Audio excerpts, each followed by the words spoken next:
KSQD thanks Edible Monterey Bay Magazine for supporting this program.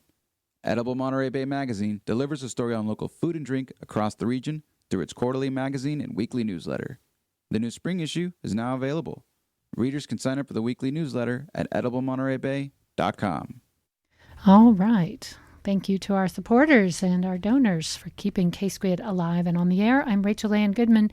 Program is Talk of the Bay. We're here every weekday evening from 5 till 6 o'clock.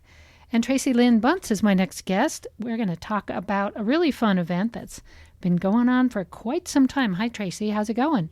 Hey, good. How are you, Rachel? I'm great. So you're up there at the fair. You're preparing for a big weekend. Tell us some of the highlights that people can expect up there. Well, we have a lot of highlights. First of all, it's going to be a beautiful day all weekend. It's going to be a beautiful weekend, Saturday and Sunday. So the weather has cooperated. We're always excited about that. And it's a beautiful setting at Roaring Camp out on the meadow. You really can't beat that setting for a festival. And we have some great bands lined up for everyone. We have 3 stages now. We used to have 2, and we've added a stage last year. We added a hen fling stage. So we have 3 stages now, 26 bands with 3 stages all weekend long. We have the Coffis Brothers are going to close out Saturday night for us. Coco Montoya will be there as well. And we have some reggae with Ancestry and Soulwise on Saturday. Hattie Craven and Billy Reese are going to be on the hen fling stage. And then Sunday, we have Melvin Seals joining us again. Anytime we can have Melvin back, we love to have him back. He's going to be playing with local favorites, the China Cats. And then we have Decibel Revival. Harry and the Hitmen are going to be here. Wolf Jet, Dirty Cello. They've never played the event. And Coyote Moon with Patty Maxine is going to be there on Sunday. So Jim Lewin will be playing the hen fling stage as well with Honey Pot. So we're really looking forward to all this great music. We also have great food lined up, local arts and crafts, a really fun kids area. It's a very family-friendly event. So we hope that all the families will come out and support our community, and just know that when you buy a ticket, you are not only buying a ticket to a festival, you are giving back to your community, because 100% of that ticket goes back to local beneficiaries. You know, I know that it's, I feel what you're going through because it's a lot of work, joyful work, really fun, but also a ton of work. How many volunteers put this on? About 200 volunteers. So we had some out there today helping set up. We'll have some on Monday helping break down. And then all weekend long, we have volunteers from people that are moving the kegs of beer to serving the beer and wine to helping out backstage. KBCZ is actually running the hospitality. And then you all help out with the hen fling stage and doing some emceeing. So we love to have you all there. So there's just volunteers everywhere you look on site as a volunteer, 100% volunteer run. So whatever someone's doing, it's usually a volunteer. Make sure you thank them when you're standing in line for beer or whatever, knowing all these people have spent, and it's not just a few days before and after, I know, because someone had to book all those acts and schedule it all and come up with contracts, and all of that stuff is quite complex, I know. So yes. And what is your role there? What do you do? Everything? So, I'm on the music committee, so I choose the bands. I do the contracting for the bands, and then I run the backstage and production coordinator. So I do that piece of it. So mostly anything that's music related is me. That's so awesome. You know, I went to the Redwood Mountain Faire. This dates me, as an old timer, when it was at Highland Park, and Kate Wolf played there, and I was so excited. Amazing. Yeah. That's one of the other great things about the Redwood Mountain Fair is everyone has such fond memories, whether it be when it was held at Highland or, when it moved to Roaring Camp in 2010. Everyone, that grew up in the Valley remembers it as such a wonderful time. And a lot of times people come, and they came when they were, 5, 4, and they have great memories of coming to the fair. And so we want to just keep that tradition going. We have this year lowered, raised the free entry age to 15. So 15 and under are free this year, in an effort to, make it a really family-friendly event, so that people can bring their tweens and their teens and they can come and enjoy the fair just like a lot of parents did here when they were their age.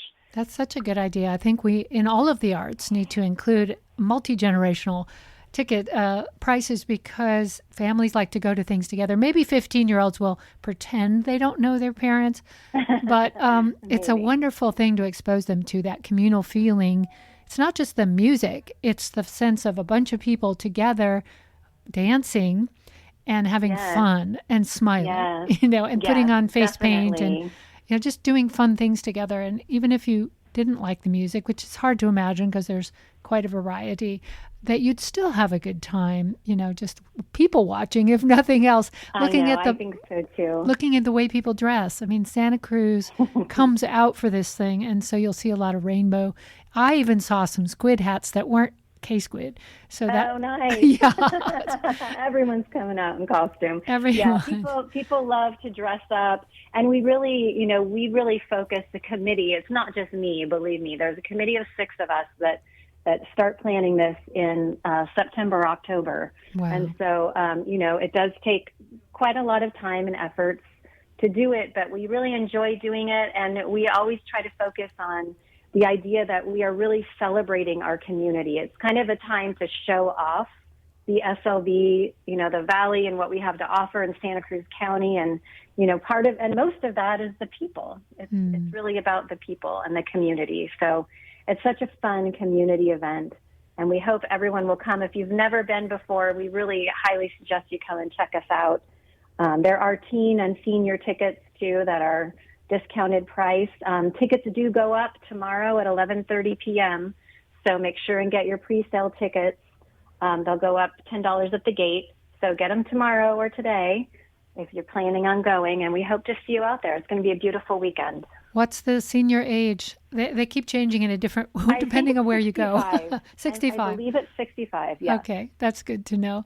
Yeah, K-Squid's going to have a booth. We're going to be emceeing the Henflings stage. Yes. And there's some great acts there as well. I used to go to the Kate Wolf Festival a lot, in addition to our own local festivals. It's a long drive, but what I loved was these tinier stages where you could get a more intimate experience of a performance where wasn't necessarily just about dancing, it's about listening. And you guys have the sound quite separated. So you have 3 stages, is that right? Yes, we have 3. We have the Meadow stage, which is the main stage on the big meadow, and then we have the Creekside stage, which is the middle stage towards the back of the festival, and then the Henfling stage, which is right as you walk in on the right. That sounds really fun. And that's on the Henfling stage, if I remember right, is on the back of kind of a flatbed truck.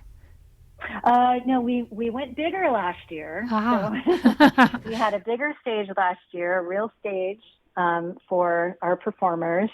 Yeah, so we did start out on the back of a flatbed truck, and then last year we went big, and with Henfling's help, we have a real stage for our performers. That's awesome. And no crowd surfing going on. No crowd surfing. Not yet. I mean, you never know. No Viking horns in the mosh pit was a sign that my husband saw once at a Viking medal, but you never know. You never know. Somebody might show up in them. So that's the Redwood Mountain Faire coming this weekend. It begins what time on Saturday, and what time can people get there if they want to get a good spot? Yeah, gates open at 10:30. Music starts at 11. So I would recommend getting a parking pass or carpooling. Parking is always, fun at the Redwood Mountain Fair, I will say. So meaning you have to walk from your car, right? You do have to walk from your car, yes. And so get there early if you want a good spot, and get your parking pass online if you want to be sure and get a good spot.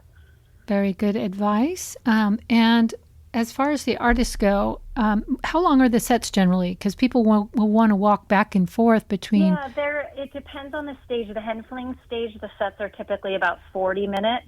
And the Creekside stage, they're typically 60. And then the Meadow stage, they're about 75 minutes. And we'll have a schedule. We'll have a guide with schedule as you walk in, so you won't miss a thing. It's not too far to walk if you want to check out all the different music going on. You can check out one set here. And we've really worked to not overlap them as much as we used to as well.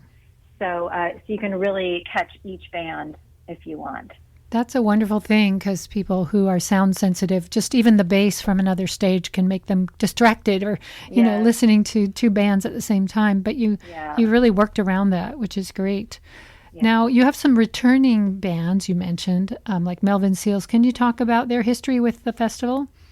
Melvin has played, he played, I think it was 2019, maybe 2017.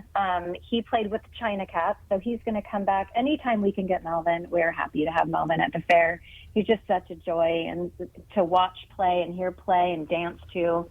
So we will always have Melvin and China Cats back. We love them so much. There's a real affinity with the Grateful Dead and Santa Cruz. There's a love affair. Yes, and Tainted Mandolin is earlier that day, too. Oh, it also has Matt Hartle, so there's a little crossover there. So they're coming. He's coming back. Caucus Brothers have played quite a few years, and we're always happy to have them on our stages. Taylor Ray is a local performer, and she is from the SLV, but she lives in Austin now.